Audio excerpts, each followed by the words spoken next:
અમરેલીની 11 તાલુકા પંચાયતમાં ભાજપે 9, કોંગ્રેસે 1 અને આમ પાર્ટીએ 1 પર વિજેતા. આજે સ્થાનિક સ્વરાજ્યની ચૂંટણી 2026 પરિણામ જાહેર થયા હતા. તેમાં અમરેલી જિલ્લામાં ભાજપની જ્વલંત જીત થઈ હતી. અમરેલીની કુલ 11 તાલુકા પંચાયતનું આજે પરિણામ જાહેર થયું હતું. તેમાં ભાજપે કુલ 9 તાલુકા પંચાયત કબજે કરી હતી, જ્યારે કોંગ્રેસે 1 અને આમ આદમી પાર્ટીએ પણ 1 તાલુકા પંચાયત કબજે કરી હતી.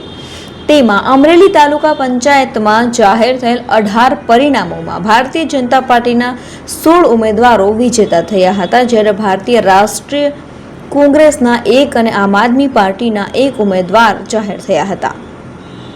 બાબરા તાલુકા પંચાયતમાં કુલ જાહેર થયેલ 18 પરિણામોમાં ભારતીય જનતા પાર્ટીના બિનહરીફ 1 સહિત કુલ 13 ઉમેદવારો વિજય થયા હતા, તો ભારતીય રાષ્ટ્રીય કોંગ્રેસના 1 અને આમ આદમી પાર્ટીના 3 ઉમેદવારો વિજેતા થયા હતા.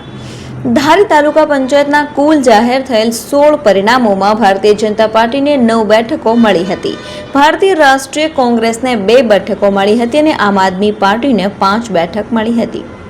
જાફરાબાદ તાલુકા પંચાયતમાં કુલ 16 જાહેર થયેલ પરિણામોમાં ભારતીય જનતા પાર્ટીના બિનહરીફ 3 સહિત કુલ 11 ઉમેદવારો વિજેતા થયા હતા. ભારતીય રાષ્ટ્રીય કોંગ્રેસના 2 ઉમેદવારો વિજેતા થયા હતા. ખાંભા તાલુકા પંચાયતમાં કુલ જાહેર થયેલ 16 પરિણામોમાં ભારતીય જનતા પાર્ટીને 12 બેઠકો મળી હતી. ભારતીય રાષ્ટ્રીય કોંગ્રેસને 1 બેઠક મળી હતી. આમ આદમી પાર્ટીને 3 બેઠક મળી હતી.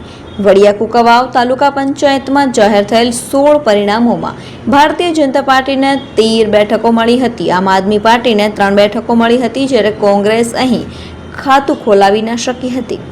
લાઠી તાલુકા પંચાયતમાં કુલ જાહેર થયેલ 16 બેઠકોના પરિણામોમાં ભારતીય જનતા પાર્ટીના 10 ઉમેદવારો વિજય થયા હતા, તો ભારતીય રાષ્ટ્રીય કોંગ્રેસના 2 અને આમ આદમી પાર્ટીના 4 ઉમેદવારો વિજેતા થયા હતા.